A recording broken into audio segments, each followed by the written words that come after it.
நீதிமொழிகள் அதிகாரம் 16. எண்ணங்களை மனிதர் எண்ணலாம், ஆனால் எதற்கும் முடிவு கூறுபவர் ஆண்டவர். மனிதருடைய நடத்தையெல்லாம் அவர் பார்வையில் களங்கமற்றதாய் தோன்றலாம், ஆனால் ஆண்டவர் அவர் உள்ளெண்ணத்தை சீர்தூக்கி பார்க்கிறார்.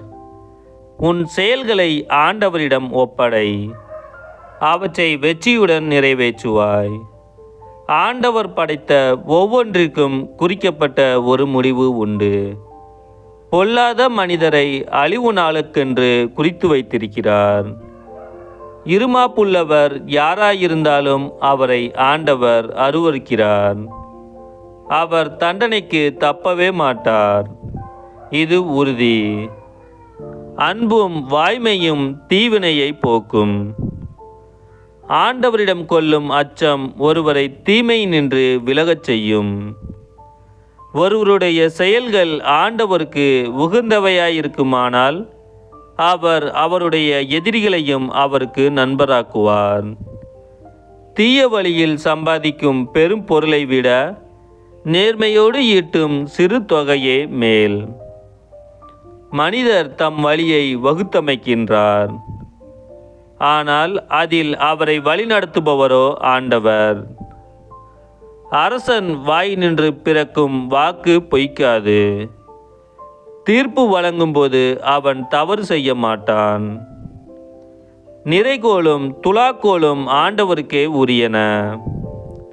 பையில் உள்ள எடைக்கற்களெல்லாம் அவரால் உண்டானவை. தீச்செயல்களை அரசர்கள் அருவருப்பார்கள், ஏனெனில் நீதியே அரியணையின் உறுதியான அடிப்படையாகும்.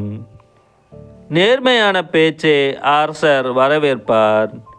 நேரியவற்றை சொல்கிறவரிடம் அவர் அன்பு செலுத்துவார்.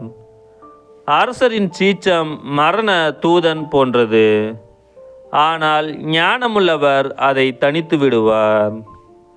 அரசரின் முகமலர்ச்சி வாழ்வளிக்கும், அவரது கருணை பருவமழை பொழியும் மேகம் போன்றது.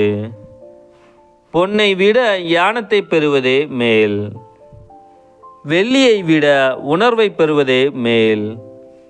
நேர்மையானவர்கள் செல்லும் பாதை தீமையை விட்டு விலகிச் செல்லும். தன் நடையை குறித்து அவ்வாறு விழிப்புணர்வுடன் உயிரை காப்பாற்றிக் கொள்வான். அழிவுக்கு முந்தியது அகந்தை, வீழ்ச்சிக்கு முந்தியது வீண் பெருமை. மேட்டிமையானவர்களோடு கொள்ளையடித்த பொருளை பகிர்ந்து மகிழ்வதை விட மனத்தாழ்மையுடன் சிறுமைப்படுகிறவர்களோடு கூடியிருப்பது நலம். போதனைக்கு செவி கொடுப்பவன் வாழ்வடைவான். ஆண்டவரை நம்புகிறவன் நற்பேறு பெற்றவன். ஞானமுள்ளவர் பகுத்துணர்வும் ஆற்றல் பெற்றவர் என்று கொள்ளப்படுவார். இனிமையாக பேசினால் சொல்வதை எவரும் ஏற்பர். விவேகமுள்ளவர்களுக்கு அவர்களது விவேகமே வாழ்வளிக்கும் ஊற்றாகும். மூடருக்கு அவரது மடமையே போதிய தண்டனையாகும். ஞானமுள்ளவரின் மனம் அவரது பேச்சே விவேகமுள்ளதாக்கும். அவருடைய சொற்களை எவரும் ஏற்பர். இன்சொற்கள் தேன்கூடு போன்றவை, மனதிற்கு இனிமையானவை, உடலுக்கு நலம் தருபவை. ஒரு பாதை ஒருவருக்கு நல்ல வழி போல தோன்றலாம், முடிவிலோ அது சாவுக்கு நடத்தும் பாதையாகும். உழைப்பவர் பசி அவரை மேலும் உழைக்க செய்கிறது. உண்ண விரும்பும் அவரது வயிற்று பசி அவரை அதற்கு தூண்டுகிறது. பிறர் குற்றங்களை கிண்டி கிளறி தூற்றுபவர் கயவர். எரிக்கும் நெருப்பு போன்றது அவரது நாக்கு. கோணல் புத்திக்காரர் சண்டையை மூட்டி விடுவார். புறங்கூறுவோர் நண்பரை பிரித்து விடுவர். வன்முறையாளர் அடுத்தவரை ஏமாற்றி கெட்ட வழியில் அவரை நடக்கச் செய்வார். கண்ணை மூடிக்கொண்டிருப்போர் முறைகேடானதை சிந்திப்பர். வாயை மூடிக்கொண்டிருப்போர் தீமை செய்ய திட்டமிடுவர். நரைமுடி மதிப்புரிக்கிற மணிமுடி, அது நேர்மையான நடத்தையால் வரும் பயன். வலிமை உடையவரை விட பொறுமை உடையவரே மேலானவர். நகரை அடக்குகிறவரை விட தன்னை அடக்குகிறவரே சிறந்தவர்.